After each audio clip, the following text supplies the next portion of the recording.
Welcome to another edition of the King's Roundtable here on Turnbuckle Bros.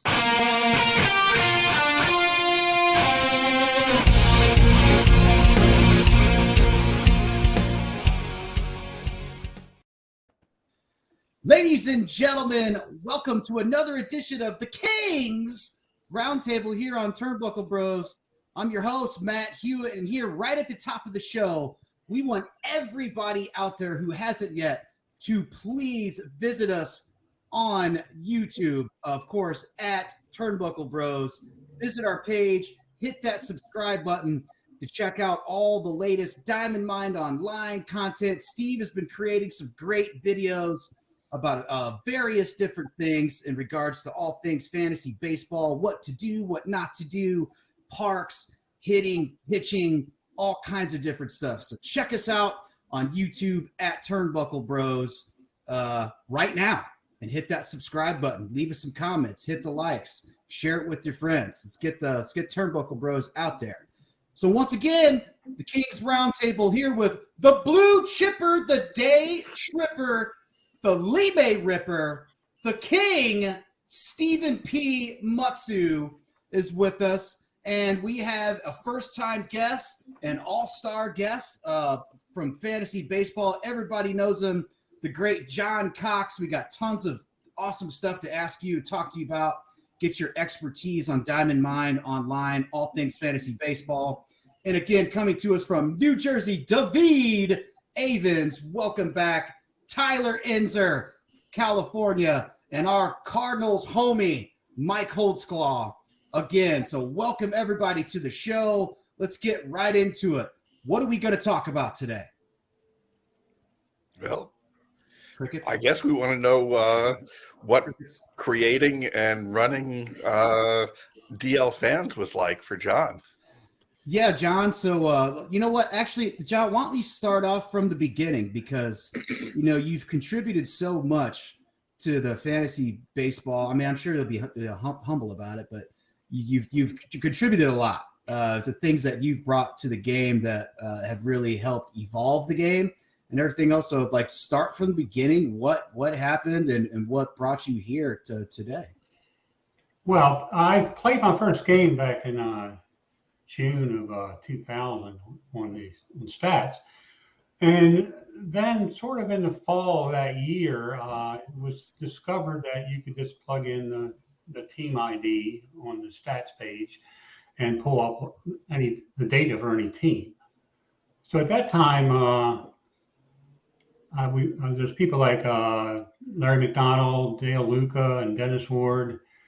We got together and we started splitting up the teams and started pulling the data with the intention of doing something like Fish.com. If you remember Fish.com, which was on the Bill James Classic Baseball, that was done by Dan Farmer. And so we did that. It was sort of like spreadsheets online. But then I started thinking that maybe it would be nice to be able to search the data and stuff like that. So I went out and I leased a server, and we started. Then I think Barry Corn told me to contact Dan, and Dan would help with getting maybe an automated way to pull the data, and which he did. He was very helpful on that. He wasn't as happy later when I started charging, but overall it worked out all right. But anyway, then I started pulling the data. I actually bought a little Unix computer on the way home from work and installed Unix on it, and started running the script. And I would download all the data for every team. Just from team 1 to team whatever the max was at that time. Then I wrote PHP scripts to display the data, let you search and things like that. It sort of grew over time. And then what happened was back then data wasn't as, bandwidth wasn't as cheap as it is today in storage. So it ended up costing me, I guess, probably $150, $200 a month just to host the site. So then I started, I started charging, and then So that's sort of where it went for about, this was like in April 2001. And then in November, I got married in October of 2001 and went on my honeymoon to Australia and Hawaii. And while I was gone, November 17th, 2001, is the date, ESPN launched the ESPN Fantasy Baseball. 20 years ago today. Wow. Yeah. So that was kind of, it sort of exploded while I was in Australia. And there was, where I had maybe 150 people using DLFans when it was just on stats for that first 6 months. All of a sudden, by the end of 2001, there was upwards of 1,000 people. And then there was, I think at the max, it was like 1,500 is how many people used it. But people probably shared it. It's like one person could join and it could be shared. So I didn't really worry about that. So, but then over time, we started doing tournaments. We still have the largest tournament ever on, which was the first DL Open, which was sort of Steve's idea. He started it, and then, as he says, he really couldn't handle it, so I sort of took it over with DLFans. But we ended up having 36 leagues and 432 teams. And this was when teams were $50 a shot. And so we played that out over multiple rounds, and guess who won? Bob Jackman. There you go. Some things never change. Bob even mentions that in his bio. If you go out on Imagine Sports, that he won the first. So he must be still proud of it a little bit. So basically, John, and I was divulged to this earlier. Basically what you're saying is that you took it upon yourself to compile all that data and all those stats and share them, on an outside site for all the players to use. And Mike brought up a good point online earlier about, imagine not being able to use all those stats, like splits and everything else, and trying to manage teams now. It's unbelievable. So that's a really awesome thing that you did. Sounds like Tyler wants to chime in on something here. Oh, I think I was just going to make the same point you were going to make, is that what you were doing was basically making it possible to search sim stats before that was available, right? For newer players. It was early on, for sure. I mean, I'm not sure. I think BBRef was around then, but I'm not sure whether you could actually search it back then. That's real life. I'm not sure you could even search it today. Right. Back then we were basically drafting teams based on the Macmillan Encyclopedia. We didn't have the sim stats to go off of. Because for me today, the idea of even drafting a team based on real stats is really a foreign concept, right? I just use sim stats. Do you guys know what the Sean Layman databank is? Yeah. You can still get it. Huh? You can still download it. What is it? And matter of fact, I downloaded it just about 2 weeks ago. That's where I posted it on the Christmas wish today, but be able to select on biographical information such as birthday, month, year, what college they went to. All that is in the Layman database. It's all season stats, and including postseason and all sorts of stuff. And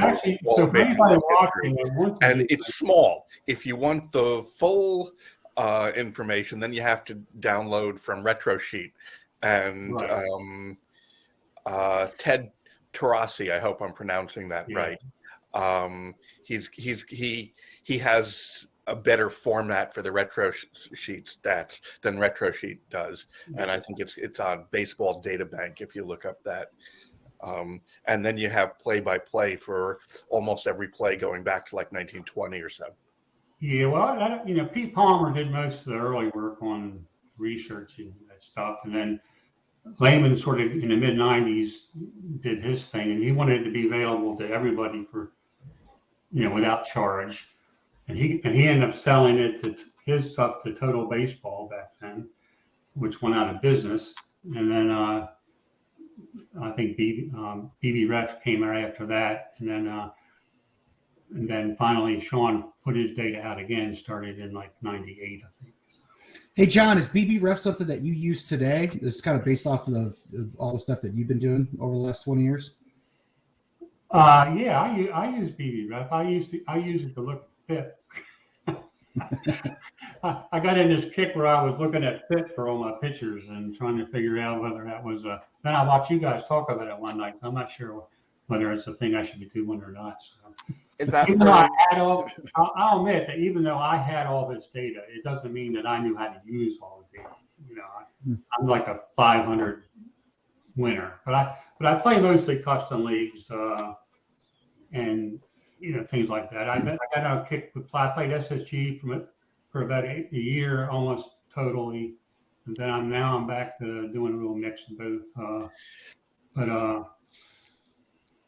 Yeah, so I used BBRef, but I also I was working on a way to. We had trouble. We just did this league in custom league where it was based on the month.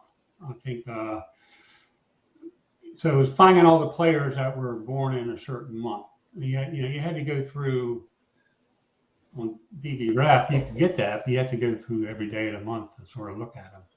Well, if you use the layman database, you can just bring up the Excel spreadsheet of all the players and sort it by birth month. And you have them all right there. If you don't want to be downloading databases, if that's not your skill set, and you don't want to be spending forever on BBRef, and you have a little bit of money, you can subscribe to StatHead, and then you could search for all that right on BBRef, BBRef runs StatHead. Okay, I didn't know that.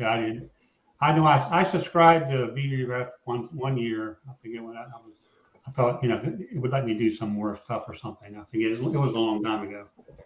So yeah, but I end up usually just like I said, I'll use the layman database and just load it into Access. I'm curious what you do now for playing Classic. Do you just use the sim stats that they have on the site, or do you use Baseball Reference for that as well, or? I just use the sim stats. Okay. Yeah. I mean, that's what most people do, I think. That's what I do, yeah. Unless you're in that top, 20%. Even before DLFans, there were people that had spreadsheets, and when they were playing Bill James Classic or playing whatever, they had spreadsheets of the data. So, I mean, I think the better players have always used spreadsheets, or in some way, whether it's online now with BBRef or whether it's whatever it was. And then but after a while, they just learn they just know by looking at. They know what the teams need to be. Like Steve does his thing in cores. He's not guessing on his pitchers. He just won our progression league 3 years in a row by using his cores process. So it works. There's lots of ways to win, I think. But anyway, so then just to get back real quick and wrap up. So the main people were like really. Charles got started with his Seawolf Breezes. Charles Wilson. That was first on DLFans. Larry McDonald. I was telling the guys earlier about the fact that he put together win shares for all the players, and we did MVPs for each league. We did Gold Gloves, Silver Slugger. So one of the advantages of DLFans over this current stats is you can look at anybody's team, okay, in anybody's league. You can just bring up all the leagues and you can see the standings, and then click on the teams. You can drill down on any league team player, just right on down the line. And we didn't have defensive ratings then, so like seeing who won Gold Glove actually mattered. Well, I computed range factor and I computed DIR. Those things could be computed. We had DIR ratings. All the pitchers had DIR.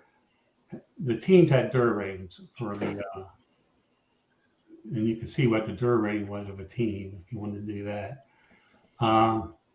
But I computed the range factors. I don't think there was range factors on stats. I think they just had to put out errors. things like that. They may have had range factors. I can't remember. It's been a long time. There hasn't been a DLFans for 15 years, so it's like.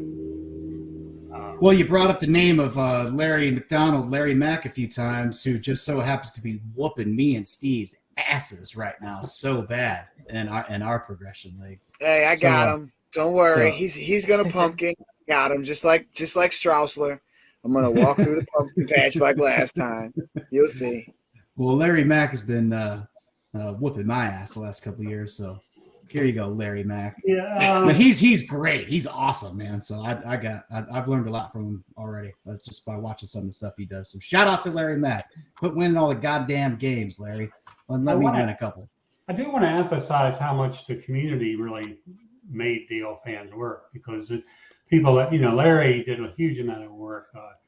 Dennis Ward did the owner's box, if you remember what that was, where you could actually, because you didn't have, we would calculate, he came up with the formula for does this owner use platoons? Does he like? Oh yeah, I remember that. You would have all that stuff, because you could, maybe some owners didn't like it. It was sort of like they were showing you what your settings were. Yeah. But That was awesome. There was some community there already, like you said, or it wouldn't have happened. But you really fostered that community. Without that site, I don't think it would have continued the way it did. Yeah, there was hundreds of articles, all kinds of different things you could do.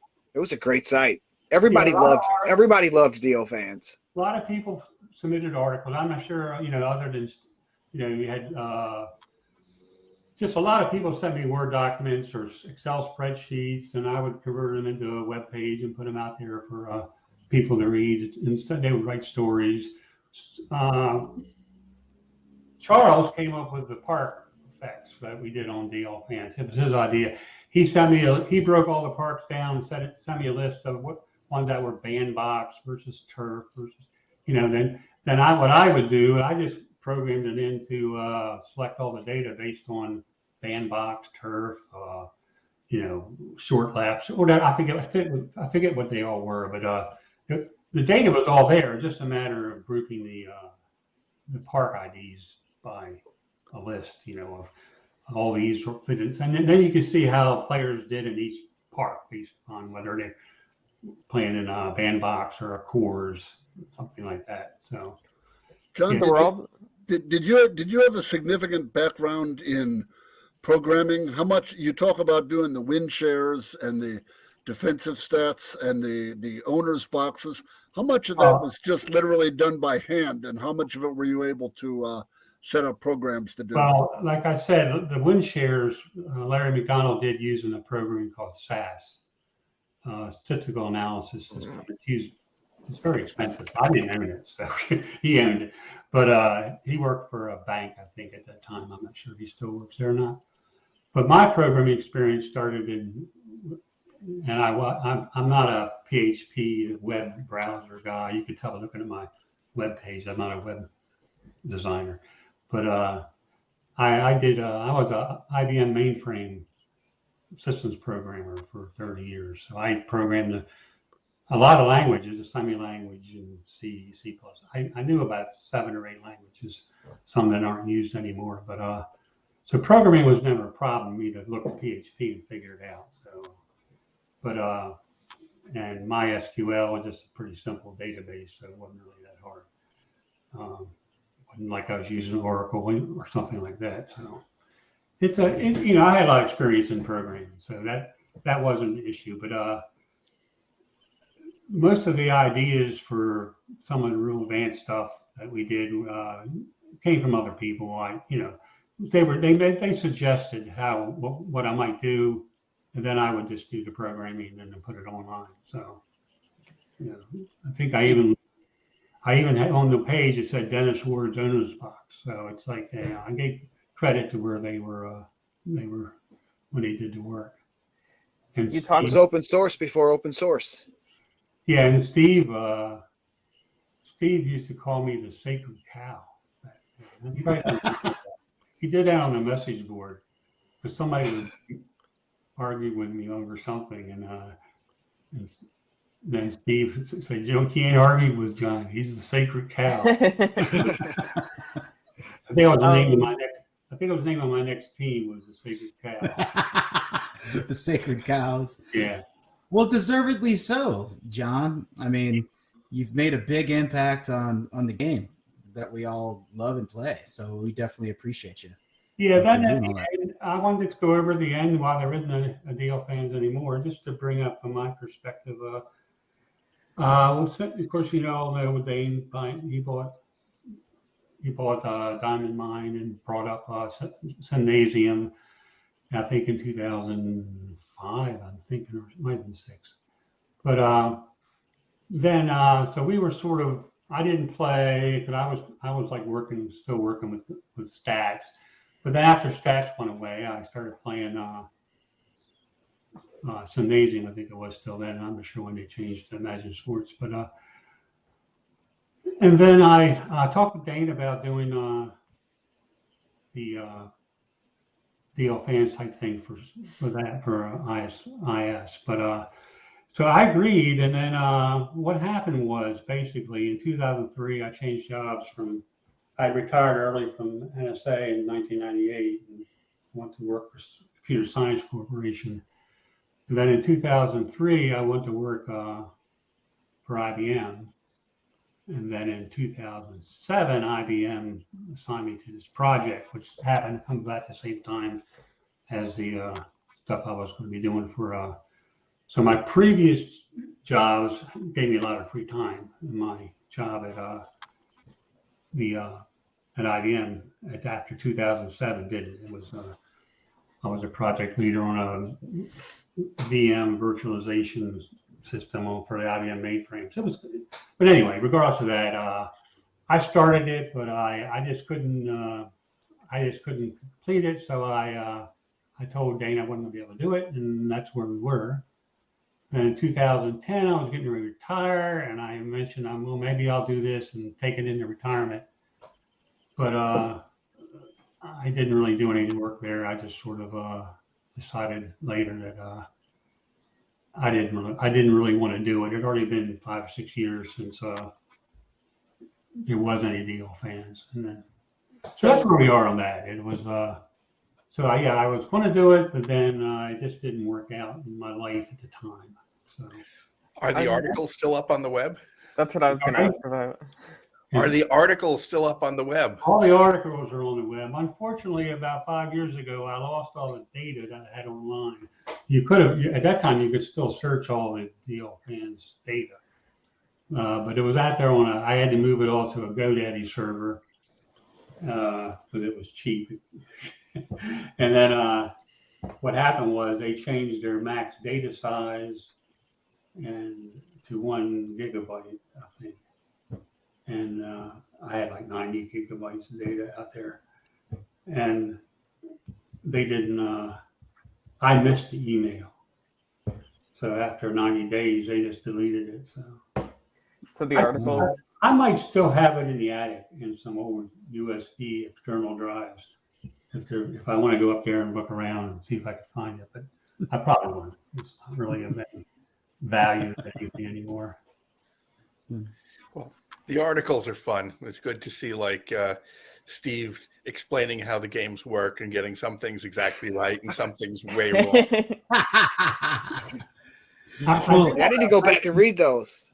I want to mention anybody that's watching that if they want to look at the Sean Lehman stuff is free. I mean, you can go to SeanLehman.com and you can download the Excel spreadsheets or you can download the Microsoft Access, and it has all the data. LAHMAN.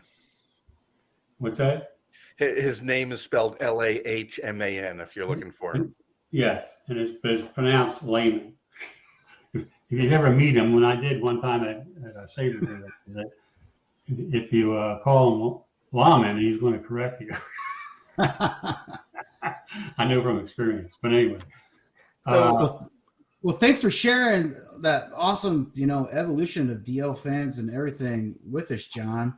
With that being said, that's going to bring me to a point where I can make an announcement for the first time ever to everybody. A lot of you may know or may not know, is that I'm a professional musician, and I am releasing my second album 1 month from today, and it is entitled Severed Ties. And so for the first announcement ever, you can pick up my album that goes on sale for pre-order December the 3rd and will be available in stores everywhere December the 17th. So look for this. This is my, very extravagant album cover that I have right here.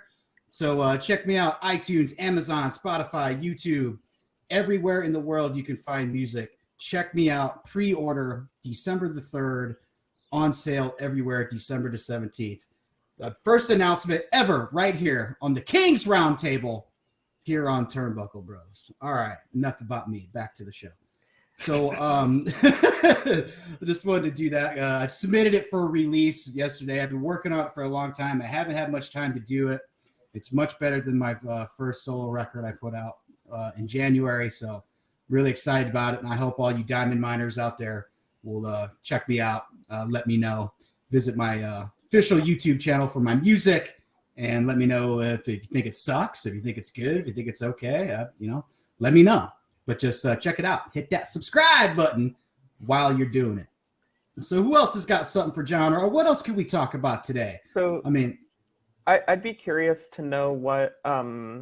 So when you were doing DLFans in the early 2000s, it was on a different site, but I think it was basically the same game that we're playing now. I'm wondering what you think of the game. I know there's been some coding changes over the years. What do you think about all that? Do you think the game has improved with the coding changes? Have you noticed much of a difference? Well, I think it's much better since they added SSG. but actually, I think the underlying code is different. What they ran on stats was a special version that they're not the same. It's the same, and it's not even sure it's the same engine. It may be, but everything on stats was career based, and everything on IS is based on peak. I think 7 years or something like that. At one time, that was my understanding of how it was. So it's going to be different compared to the what you had on stats. And I think you have a lot more control on your teams now than you had back then. There's more data available, even with the stats. There's nothing wrong with the stats that IS provides. It's as far as I think most people, it's fine for everything they want to do on there. I mean, it'd be nice I think it would be nice to have better park data. That's my only thing. There isn't really, looking at park data for batters, and they only have 150 bats or 300 bats. It's kind of hard to know. I don't think that's very good. And I think that's because they age out the old teams. They don't really have enough data to build up over time. You can see that data in archive stats, so you can go in and see individual. Like a lot of players will have a few thousand at bats in each park. From your my teams page, you click IS archives. And that brings up all your old teams. And then you click search batters or search pitchers from there, and you get all the old stats. Oh, yeah, there you go. I didn't know that. So I didn't think there was a search. There's a search there? Yeah, it looks just like the search hitters or search pitchers from your My Teams page. So you think it's going to be the same thing, but it isn't. It includes all of the stats back from day one of Imagine Sports. A few weeks I didn't ago, even know this. I didn't know this was there. I've switched to using archive stats instead of current stats for all of my spreadsheets. I go to my archive. He's doing it right now. He's on. The only drawback is some players' coding has changed. Yeah. Yeah, I saw that up there. I thought that was just like for searching. If you go to your home page. You know what? How about we follow right along with you right now? If you go to your home page, up top it says search pitchers, search hitters. I thought that just gives you the search of the.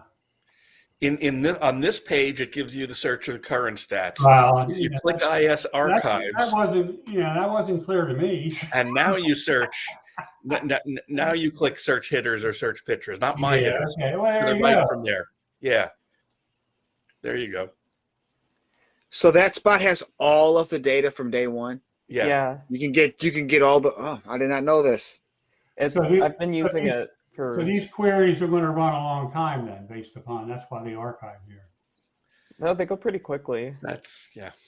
Then why they archive? I don't know. They say that if everybody were accessing these, it would run very slowly and it would make it slow for everyone. I don't fully understand why that should be, but that is their experience. Yeah. Well, you know my feeling on that. They need to if they're calculating all the batting averages and slugging for every player. Sure, but it shouldn't be calculated. I mean, they could, at least as I see it, having dealt with data, they could pre-calculate everything. Correct. You only got to do it once for the batters, and you compile it for all the teams they've ever been on. It's like there's like 4,000 batters in the Classic game or something like that. Right, and you want to include all the parks, so the amount of data by old standards gets quite large, but by current standards, no, it doesn't. No. I'm telling you right now that even with 127 parks or whatever, I'm talking Classic one. Yeah, you're still searching those slices you talked about on the today. On the message board. If you're reading hundreds of thousands of records from the beginning of time, and computing all your batting average, slugging, on base percentage, all this stuff, right? That's going to take a long time. Right. So the actual calculation that you would maybe want to run 3 times a year would take some time. Fetching it once it's calculated, that shouldn't. Yeah, right. It's but I think they do it the way they do it more because I think the sim stats are updated on as games are played. No, I don't. Only if you look 3 at times a year. guys, and if you look at guys like Yunel Escobar and Aaron Hill, they still show up as zeros on the current stats unless you go into scouting. Yeah. You can get stats that are updated every day, but not from the search hitters or search pitchers. To get that, you have to open the player page and then click details. Yeah, and that'll give you stats up to the current moment. Well, that brings me like, to what why is I going think on? People always ask why we don't do DLFans again or whatever. Because most of the stuff that you had on DLFans, I mean, even snake drafts, and that was a big thing. There wasn't no snake draft before until we had it on DLFan. And I wrote that right before that 432 team league tournament. Okay, so I think it was done like a week before that. So it was a big test, and that worked pretty good. But everything is on stats. Okay, it just needs to be brought together to where it's more of customer friendly, I think, in different places. That's just my opinion. Okay, and they can do that, but they're not a bunch of people doing this. There's Dane, and I don't think Dane's a programmer, and Charles isn't. They got Tanyan, I think, is their main guy. So it's hard for them to. I think it's hard for them to make a lot of changes quickly, and they have to evaluate how much it's really going to. Is it something we really have to do? So that's a John. Hey, John.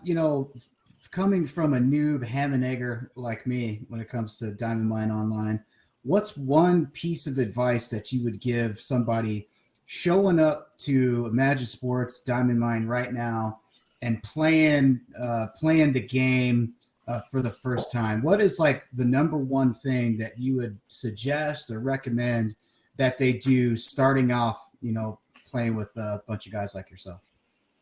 I was going to say, I thought about it. I thought you might ask that today. So I was going to say, don't pick pitchers, closers based on save percent. But that was, I would say, look at the message board. There's an advice board. There's all kinds of stuff. People put a lot of stuff out there. this is not it's not an easy game to learn the first time. You know, everybody, you don't want to see people in a death spiral, stuff like that. That's never good. But it's hard when you're new and you're sitting there looking at, Frank Robinson batting 221 and after 20 games or something, That's literally happened to me with Frank Robinson. Yeah. Remember that, Steve? I'm like, Yeah, this guy is horrible. Then he probably got hurt for 15 games right after that. Yeah. But, I don't think we had injuries on in that league, but he was terrible. I'm like, oh my, this is Frank Robinson here. What is going on? I think I eventually cut it. And then he was great after that, of course. I think I had Ron Santo bat 165 for an entire season for me. Ron Santo, that's who we should talk about. I'll send you the link. I think that was on Imagine Sports. But yeah, but mainly is I think I love the game, and I've been playing it, for just as long as with you guys. Steve Way longer than me. I've only been here for a few months. But It's unbelievable he's only been here a few months, isn't it? Tyler seems like he's always been Tyler, here. you've been playing for a few months? Since June, yeah. So where were you playing? Like What If Sports or something? No, I've never. This is the first time I've played this kind of game. He's a Oh. very It's quick learner. unbelievable. And who told He's a you? prodigy. I was just Googling and I somehow found the site, and I'd Googled in the past for sites like this and never found one that I could use with my screen reader. Mhm. But then I found this one. I don't know why it took me so long to find it, but A blind squirrel finding an acorn. Yeah. It's I don't know how many players there are. I know back when there were DLFans, there were only about 6,000 people that played the game. Okay, because I knew how many teams there were and how many owners there were. So it was only about 6,000, I think. So it's always been a niche game. Yeah. So but I don't know how many play it now. There's a lot of people who may play once or twice, but Correct me if I'm wrong, but I want to say Dane might have said one of the last times he was on. So there's somewhere around with 15,000 people using it right now. Is that am I close? Am I close there? Yeah, I remember this is 15 years later, so I think, and plus the price, my God, it was $50 a shot. That's when, at $50 a shot, there were people back then playing 8 or 9 teams at a time, It was a lot more back in the winter game. It was out of my price range when it started. And they would mail you the reports every week. I was always amazed. I used to always, how can people, be paying, have $400 continuously going in these games, but they did. So I never questioned them. They must be out there gambling with Bod. We missed you, Bod. Thanks for showing up again this week, Bod. $50 flying somewhere. Bod's too busy trying to make fun of me on the message board. Earlier in pre-show tonight, Chris was in my first league on Diamond Mine. So was Mike. Here, Mike Holtzclaw was in that league too. When I won it was my third league. Is when I won my first. I didn't win the World Series, but I made the playoffs for the first time. My first Made team. the World Series, yeah. My first team lost about 110, I think. I had probably 70 or 80 people on the team. It was a lot. John, I got a question for you. You were an avid player before you launched DLFans. What was the biggest thing that you learned, or the first big thing that you learned from doing DLFans that made you a better player? Well, believe it or not, I only played this game for about a year before DLFans. So, but I learned a lot about how to play the game. I knew on base percentage is very important. So I always look at on base percentage. I look at defense. Even though I'll sacrifice defense sometimes if I can get enough offense. But the main thing is for me, one reason why my teams aren't necessarily always the best is because I know internally that Frank Robinson is like a set of data for player number 1272. You know, I hate the fact that I would ever draft someone because it's player 1272. I sort of want to draft Frank Robinson. I want to draft Brooks Robinson. I'm more for, I'll build a team with players that I remember from my youth, you know, Russ Snyder, people like that, you know. I mean, I'll use obviously good players too, but I used to always write a little summary of some of my leagues of who the players were, why. You know, Brooks Robinson isn't always the best value, but he was my favorite player growing up, and I probably use him quite a bit. Were you an Orioles fan? Yeah, I moved from the Midwest. I was born in Evansville, Indiana. Lived in Southern Illinois. My father was a St. Louis Cardinals fan. Good man. Huh? Yes, he was the son of a Baptist minister. Sounds about. Yeah, we ended up That's in about. Memphis Yeah, that's about right. And I ended up in Maryland in 1957. Brooks got here in 55. When I got here in 57, I was only 5. So by 1960, I was pretty much. I met Brooks Robinson when I was like 10, probably like. Where the hell did you meet Brooks Robinson? 12 or 13 years old. You remember when my dad had that job with Walmart and Sam's Club where he was like a regional manager for like 25 or 30 stores? Well, we went to Bentonville, Arkansas, where Walmart is their home headquarters is, and they had this big convention for all the employees, and Brooks Robinson was there signing autographs. I still have the 8x10 signed by him to this day. Yeah. The only World Series I've been to was 1969. I went to the Game 1. I had tickets for Game 1 and Game 7. You had to buy a pack, 1 and 7 or 2 and 6. So I bought 1 and 7. Got to see Cuellar beat Seaver in Game 1. And of course, it never worked well from that point on. Mets 1 and 5. So I still have the ticket. It was cost me $10. Man. That was for lower reserves. It's sort of out in the right field, right behind them. $10 won't even buy a beer at the game now, let alone a ticket. It was $20 because I had to buy 2 tickets. Well, actually, it was $40 because I ended up taking my girlfriend with me, my future wife, then first wife. But I was 17. And I was 9 and a New York fan, so I walked away a little bit happier than you did from that. Oh, yeah, shots fired. We came back in 70, but I didn't see any of the 70 World Series because I was in the service, and I was in Fort Polk, Louisiana, basic training when I saw a half of it, like 3 outs of one half of an inning in the barber chair, and that was it. Then we in 71 we that was a good series. We just happened to come up short on that one too. And you were honestly probably the better team in all 3 years. Huh? I think we were. Well, 70 we definitely were. Pittsburgh had Clemente, and that was his last. Yeah, that was close. Yeah, but the Orioles fielding was just unbelievable. The Mets, they just sort of Swoboda, and what was the other ones that just sort of did everything. Nolan Ryan was on. You know, Nolan Ryan was on that team. Who? Nolan Ryan. No, yeah, he was on the team, but he wasn't much of a player yet. Yeah, he was. He hadn't been in the league very long, but he. I used to say there was like how many Hall of Famers there were in that World Series, but there was Seaver and Ryan, and I think it might have been the only 2 Mets. Yeah. Yeah. And then of course the Orioles had Brooks and Frank and Earl Weaver. They had Palmer.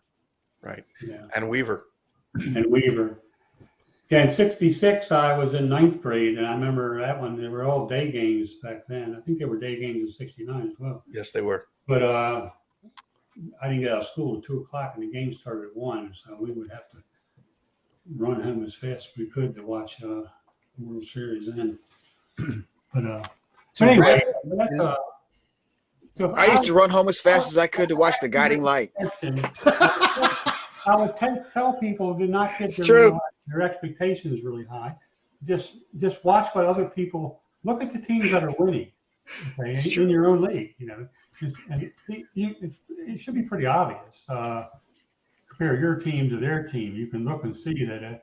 Look at the defense. Look at the on base. I mean, you can always order the standings by on base percentage in a lot of leagues. I think so. It's pretty. Maybe you guys disagree. You guys know the data better than me, but I don't know. On base percentage and DER, DER. If you go to right. yeah. On base percentage and home I runs. was confused on dirt. I know how I got a team now with a dirt like 725. That's pretty good. Yeah.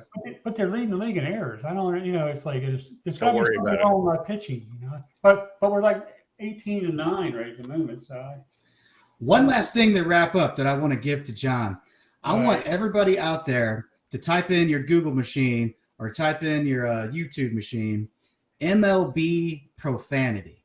And it's a compilation video some guy did where it's about, 10, 15 minutes long of just players audibly cussing, striking out, hitting something, whatever. And it's fucking hilarious. All right. Towards the end of the video, Earl Weaver is managing the Orioles at a time. Classic tirade of all tirades. The umpire is wearing a mic, and it's about 5 minutes of him and Earl Weaver telling each other to fuck off over and over again. Oh my, I was crying last night watching it. John, please find this video. It is, you've probably seen it before. It's old. It's like gotta be early, like maybe, not sure when I don't recall when he actually managed, but it is old, like maybe early 80s.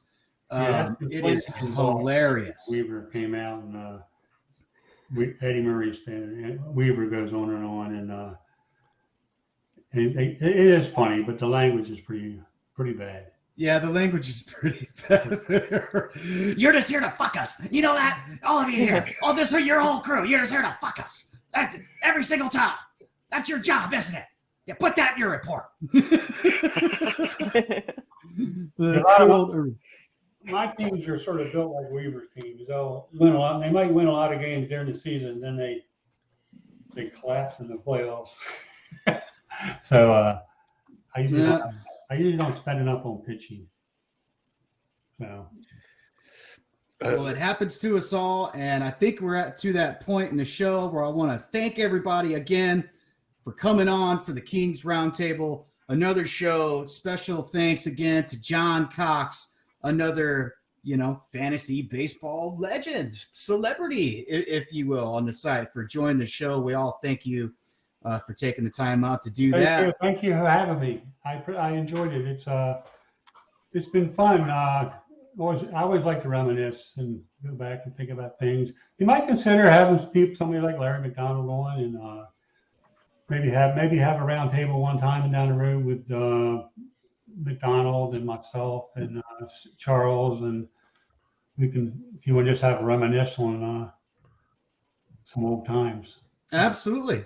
We'll definitely have you back. And you know what, Steve? Let's reach out to Larry Mack. Sounds like he's next. Let's get him on the show and browbeat him for sticking it to us real bad right now. Yeah, Steve's confident. I'm not. Larry Mack destroyed me last year, and he's still doing it this year. So props to Larry Mack. And that's going to do it for this week's Roundtable. And for DvD, Tyler, Mike, and the great John Cox. Oh, yeah, the Lime Ripper, Steve. This is Turnbuckle Bros, and we are bidding you adios.